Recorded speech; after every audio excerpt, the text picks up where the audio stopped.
Masama ba ang alak?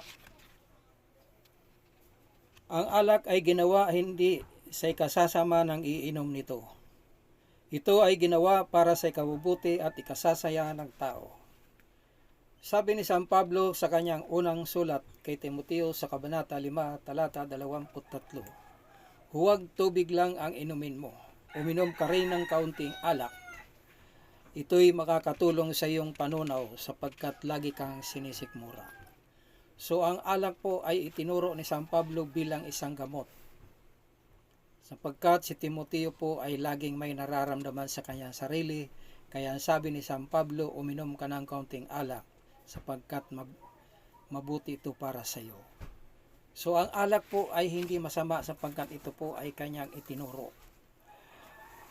Ang kakayanang makapag-isip ng tama at kontrolado ay maapektuhan ng kakayanan na magkasala kaya't maaring makagawa ng mga bagay na masama.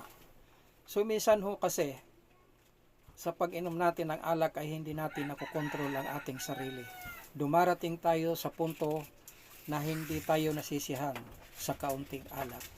Kaya ang sabi ni San Pablo sa kanyang sulat sa mga taga-Episo sa Kabanata 5, talata 18, huwag kayong maglalasing sapagkat nakakasira yan sa maayos na pamumuhay.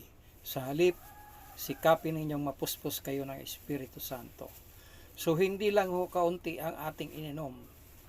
Tayo po ay sumobra, kaya ang nangyari po sa atin ay lasing na. Iba po ang ibig sabihin ng nakainom sa lasing. Ang unay sapagkat ang mga